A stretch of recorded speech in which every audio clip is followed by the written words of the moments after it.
Bienvenue dans Cyberbalado, une initiative d'idées d'éducation entrepreneuriale et financée par CIRA Canada dans le cadre des projets NetGood. Dans cette série, des jeunes de 5 à 18 ans prennent le micro pour explorer les enjeux liés à la cybersécurité, cyberintimidation, hameçonnage, virus, piratage, fausses nouvelles, citoyenneté à l'ère numérique et bien plus encore. Ces balados ont été co-créés avec des pédagogues dans le but de sensibiliser, d'informer et d'outiller les jeunes ou leur communauté à utiliser Internet de façon sécuritaire et responsable.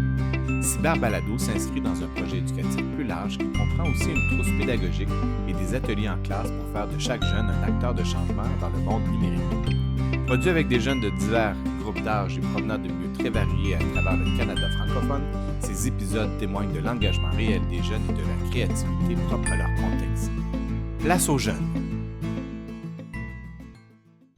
Bonjour, ici Shelby. Aujourd'hui, on se retrouve avec Louise, Emilia et Chloé. Pour le sujet du balado, Louise et moi, on s'est concentrés sur le sujet de l'intelligence artificielle. Comme vous avez fait vos recherches, moi et ma collègue Chloé, nous avons également fait des recherches sur les fausses nouvelles. On pensait rassembler les deux idées ensemble. Shelby et moi, nous avons rassemblé beaucoup d'informations sur l'intelligence artificielle. Par exemple, savez-vous que 30% des Canadiens utilisent IA? Je ne le savais pas, merci Louise. Également, j'ai aussi trouvé que les gens âgés entre 18 et 34 ans utilisent l'intelligence artificielle le plus. Les jeunes âgés 14 à 22 ans ont déclaré avoir déjà utilisé IA, mais seulement 4% déclarent être des utilisateurs à chaque jour. Merci Shelby de cette information. Je ne savais pas ça. De plus, j'ai retrouvé de l'information sur l'intelligence artificielle. Beaucoup de gens pensent qu'il y a juste des pour ou juste des contre à ce sujet. Ah oui, vraiment? C'est quoi ton opinion sur ce sujet? Pour commencer, je vous parlerai des effets en faveur de l'intelligence artificielle.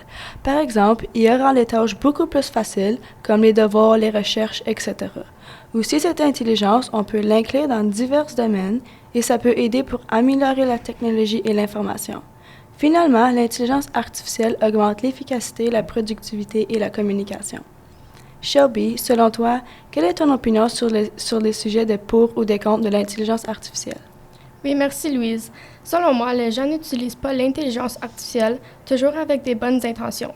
Par exemple, utiliser IA a un impact important sur les jeunes et leur apprentissage. En effet, il y a 59% des jeunes qui utilisent IA pour leur travail et leur examen à l'école. Ainsi, la technologie avance et il y a des gens qui n'utilisent pas leurs propres idées pour leur travail. Aussi, il y a beaucoup de jeunes dans toutes les écoles qui se font prendre avec le plagiat dans leurs examens parce qu'ils ont juste utilisé IA pour compléter leurs travaux. Merci Shelby pour cette information. Saviez-vous qu'en 2020, 16 millions de gens ont utilisé cette technologie? Aussi, 37% des gens vérifient leurs informations données par l'IA. Alors, l'utilité de cette technologie est de créer des contenus et prendre des décisions, gérer les risques et la fraude et collecter plein de données. C'est intéressant, je ne savais pas ça. On peut utiliser IA, mais avec des exceptions.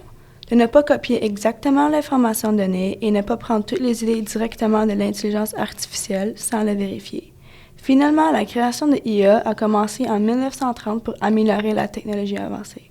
Quelle sorte d'applications d'IA utilise-t-on le plus?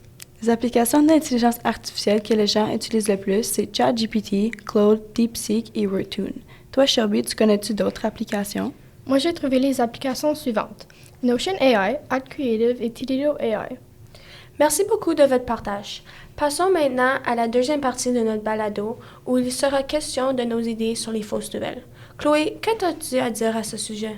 Donc, pour moi, je pense que la fausse nouvelle est une façon pour mentir aux gens en présentant une nouvelle qui semble vraie. Il peut y avoir aussi du trucage dans les photos.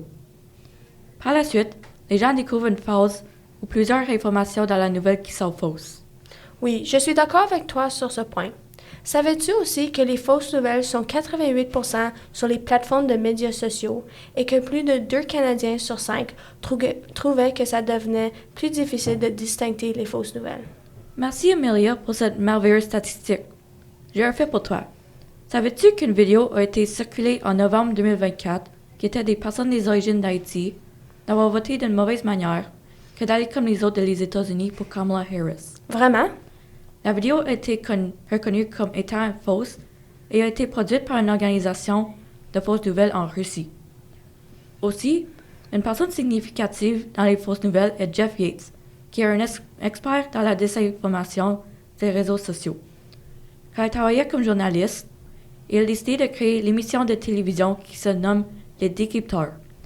Avec chaque sujet présenté, on essaie de présenter le vrai du faux et on éduque les gens face à la désinformation. Wow, c'est fou ce que tout le monde peut publier, et nombreux sont ceux qui tombent dans la piège des fausses nouvelles.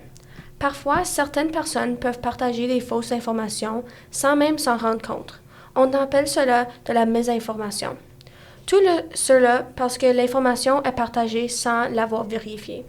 Les gens diffusent les fausses nouvelles parce que ça confirme leur croyance ou c'est tellement choquante qu'ils ne vérifient pas la source. Les personnes ont l'habitude de seulement lire les titres et ne pas lire le reste de nouvelles, qui fait qu'on n'a pas toute l'information sur ce titre. Finalement, le monde refuse de mettre en question l'information, pensant que c'est vrai parce qu'il y a plusieurs personnes qui l'ont lu avant eux, qui peut empêcher de détecter une fausse nouvelle. Merci Emilia et Chloé. Les gens, des fois, ne font vraiment pas attention à ce qu'ils retrouvent sur les médias sociaux. Vous avez toutes des excellentes opinions sur ce sujet. Finalement, l'IA et les fausses nouvelles peuvent aussi être des sujets liés de plusieurs façons. Effectivement, en utilisant IA, les gens peuvent créer de fausses nouvelles. En utilisant IA, les gens peuvent générer des photos qui sont fausses. Par exemple, celui-là à Donald Trump qui s'est habillé comme le pape. En voyant ces genres de photos, tu pensais que personne ne le croirait. Mais c'est tellement fou, et il y a des personnes qui y croient. Si vous pensez que vous avez déjà vu une fausse nouvelle, revenez écouter notre balado pour retrouver l'information des données. On vous remercie d'avoir écouté notre balado et on espère que vous avez appris quelque chose sur l'intelligence artificielle et que vous ne tombez pas en piège des fausses nouvelles. Nous tenons à remercier le personnel, les enfants et la direction des écoles participantes pour leur engagement tout au long du projet. Nous remercions également le CIRA dans le cadre du programme NetGood. Nous vous invitons à écouter les autres épisodes de cette série ainsi que ceux des autres écoles participantes. À très bientôt!